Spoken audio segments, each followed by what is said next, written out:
chief sent me this letter. And she didn't sign it because we still needed her to be chief. And if she signed it, it would have been used as a reason to get her out of office. And I've asked Lucia if she'll read this to you, because this tells us how we're going to do this. Can you see? The process.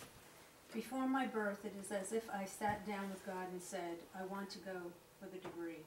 He said, okay, here's your list of required classes. Take a class load you think you can handle, and remember I'm available for tutoring. So I went and looked at the big board and began filling in my class schedule. Some of those required classes got listed in first semester, some in second, some in third, and some in fourth.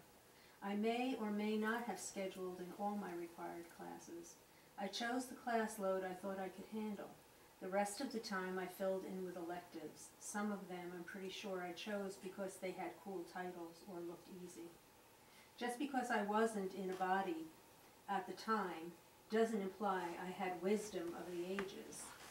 Having completed that, it was time to go to school, and so I was born. Now, during my lifetime, I've been learning the lessons of the classes I chose. Some of those classes were easy, and I aced them. Some of them took a lot of concentration, but I passed, and some of them I flunked the first time, and the second time, and the third. See, it's God's idea that if I pass, so if I don't get the lesson the first time, then it will come back to me as many times as I need it to complete it and pass. This is especially true of my required classes. Some of the electives I can choose to drop, and there are some electives I can even choose to add in as I go along. It wasn't on the schedule, but I decided to do it anyway. Now, somewhere around my 20s, as I was ripping my hair out over one of my hard classes, I finally remembered that God was available for tutoring. Actually, someone reminded me. I still spent a lot of time wanting to do it all by myself because I have an ability and an ego to be a stubborn cuss. That, by the way, is also one of my lessons under the course titled Get Over It. I'm learning, however, and as time has gone on, I've learned to rely on God's tutoring more and more because, frankly, I've discovered it's the only way I'm going to pass. I started with this idea because as Cherokee, this is the thing we know about each other. We recognize that each of us is here doing the things we need to do to complete our degree with God. I also know that the classes I need to get there are not the same as the classes someone else might need to get there. I know that though I'm taking the same class as someone else, we don't both necessarily need the same thing out of that class. If I'm taking an anatomy class to pursue a career as a massage therapist, I walk out of there with a general knowledge of how the body works and can never remember the names of all the body parts again. What I know will probably serve me. If my sister is taking the same class to pursue a career as a surgeon, let's hope her retention of the material involved is a lot less vague. I know that it's pointless to judge another student's class schedule. That's what they are taking this semester, and this is what I'm taking this semester. As far as I know, the class they are taking is their last class before graduation. The other thing we as Cherokee know about each other is that we are all going for the same degree, and that degree is called Grounded in Love. That's what all the lessons are about. My class schedule has on it all the things that pull me from that center or balance within myself. I center myself in a place of love, and any time something comes along and pulls me out of that center, I'm back in class and learning what I need to know to get back to the center. That is what I will continue to do until I reach the point of graduation where nothing pulls me from the center. For my graduation ceremony, you can watch me ascend. We as Cherokee recognize each individual's pursuit of their degree is the most sacred aspect of life. Everything we do is designed to protect that right of the individual, to pursue that goal and support the individual as they pursue that goal. That is our foundation. Our way of life is set up to provide individuals with the opportunity to get into balance, the center, the heart, or to maintain that balance and to ensure no one is allowed to interfere with what another must do to attain that goal with God. When I look at the system the seven sisters set up, that is what I see. By setting up a social system that was not reliant on mom and dad, they were recognizing some basic truths. They recognized that often the relationship between a man and a woman was what they had to learn from each other at the time, and that when that was completed, it might be time for each of them to move on to the next thing they needed to do. But there were children and a need for a secure nest for them to thrive in. So the children were given to the mother's primary care, and the property was given to the mother and stayed with the mother no matter what, so that she could build that secure nest and keep it intact. The children also needed the balance of both male and female.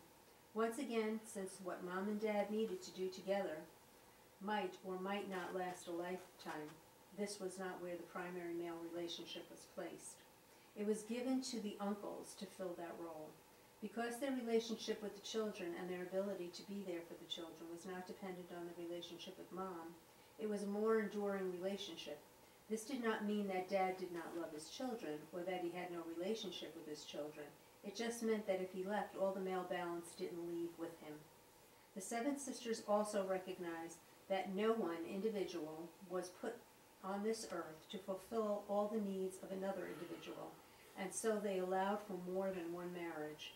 It was not inherent to them that pursuing needs met in a second relationship must mean forsaking the needs in a first relationship. Now, I know there are a lot of issues for us around this concept, but I would ask that each of us take a real honest look at what those issues really are. I know for myself it's not so much that I don't see truth, that it is possible for me to love and share with more than one person, as it has to do with my survival. The culture I've grown up in does not work like the one the seven sisters set forth. When dad leaves, the male balance leaves with him. When dad leaves, the nest is torn apart and divided in half. When dad leaves, the wealth is gone and mom and the kids do not survive as well. My fear is that if dad loved someone else, it is my first signal that dad is leaving. I was also taught in that culture to believe that the only way I would know if my mate really loved me was that if he loved only me. Now I can look at my children and know that I love each of them as the very individual beings that they are. I know that my love for one does not devalue my love for the other, and I do not love one more than the other. My relationship with one is not the same as my relationship with the other. So if I can see and accept these things at this level, why then is it so hard for me to apply the same truths to my adult relationships? One answer that comes to mind is that I was taught to love my children from a much more open place than I was taught to love a mate. I would like to remind everyone at this point that no one is saying that anyone else has to do it like this.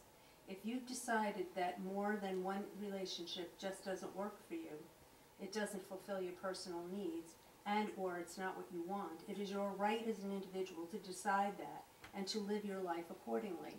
What is being said is that just as it is an individual's right to choose not to do it this way, it is another individual's right to choose to do it this way. And the judgments that this choice often invokes need to go away. If two people are lying to each other about where they are honestly coming from on this issue and or making promises to each other that they have no intention of keeping, I can see where that would be an issue. Not because one choice is more right than the other, but because they are treating each other with some very basic disrespect that violates each other's sacredness. I also see this as an issue between the two and not the business of other people. I would also like it noted at this point that I have not, in any covert way, just told you what my personal choices are. I have told you I will not stand in judgment of another. Back to the larger picture.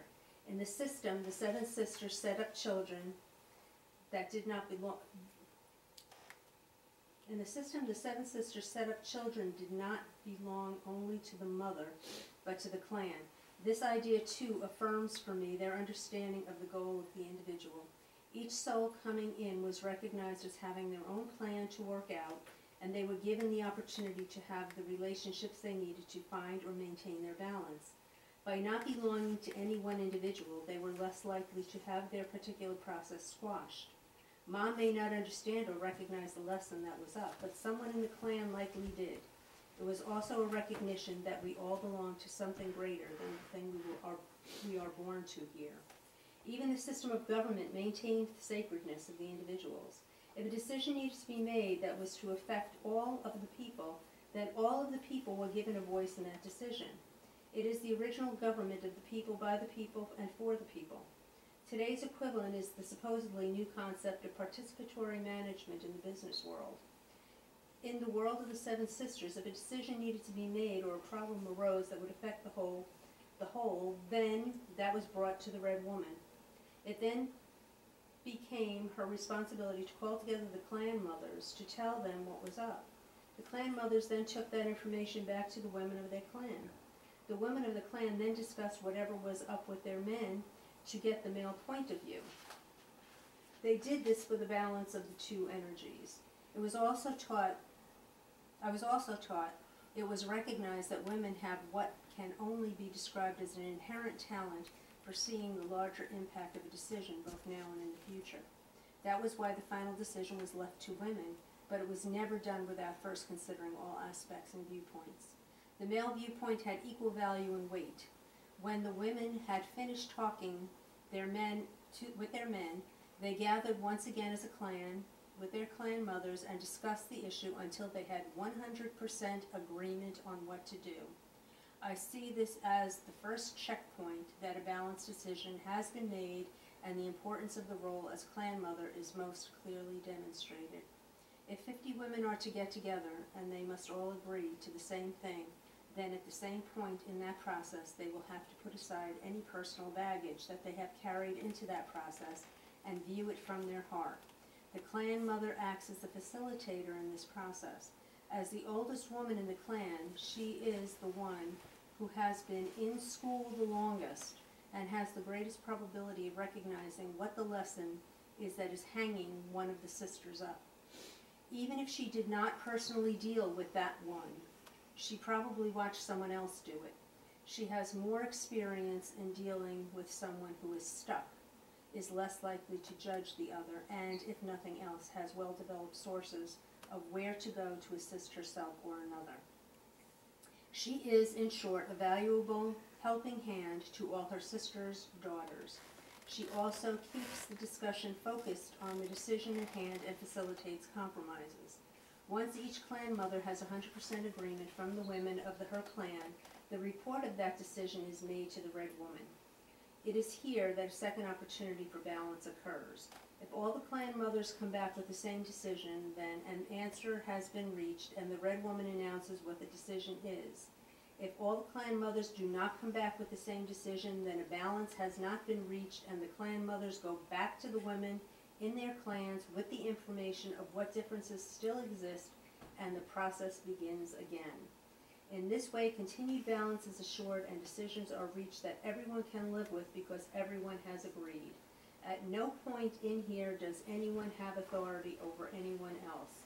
In the decision-making process, the votes and opinions of those with titles are only one more vote or opinion. It is the Red Woman's responsibility to see only that this process happens when the need arises or the request is made. She does not decide whether something is important enough, nor do the clan mothers. Anyone or thing abusing the system won't last for long because people don't take kindly to having their time wasted. Yes, you don't get quick decisions this way. When those decisions affect everyone and conceivably continue to do so for generations, do you want quick decisions? To give someone authority over another, or the ability to make decisions without the consent of the whole, is dangerous practice that leads to all the same abuses we see in our world today. It is all too possible for one person's baggage to be running the show. At some point in there, the person making a decision for another is at some level saying, I know what is best for you better than you do yourself. It is also at that point that our basic foundation is lost and the sacredness of the individual is most violated. We are in effect telling someone, let me be your God. It is not something no real Cherokee will ever tolerate. They cannot negate enough of their own knowing to play the game. When I look at the red fire rebuilding that society the Seven Sisters set forth is what I see. I want to rebuild it and work it with you to rebuild it because this type of society functioning, as it was meant to, supports what I see to be the most fundamental truths of man. My relationship with God is first. My freedom to pursue what I need to do with God is paramount, and I begin my pursuit by grounding myself in love. When I look at other Cherokees, I know their blood doesn't matter because their blood doesn't ground them in love. I know that something may be called Cherokee, but it does not support these basic truths, then it is not Cherokee. It's one of those pollutions that have crept in and brought us to a place where we need to rebuild what we lost. When I look to see who are the Cherokee around me, I look for two things first. Are you serious about school? Do you ground yourself in love? It's not necessary that they be conscious that they are in school or that they view school the same as I do. If, when something pulls them back out of their place of love, they begin a process to move back to that place of love, then they are Cherokee. They come from the heart. If they're not serious about school, yet they're not grounding in their heart yet, that's fine. Public school is over there. They aren't as concerned about this. We are in a way a private school, and we are setting up an environment where students can flourish. If someone looks at me and says, but look at the chaos, I look back and say it's alternative learning. Everyone is working on their own lesson plan, at their own rate, with the methodology that best suits them. But look again and you'll see the common thread. We're all going for the same degree. The only real criteria for admittance is that you're serious about wanting the same degree. Do I think all the work involved in rebuilding that society is worth it? The answer is yes. I cannot think of a greater gift to give my children or the generations that will follow them than a world that allows them to live their truth with God.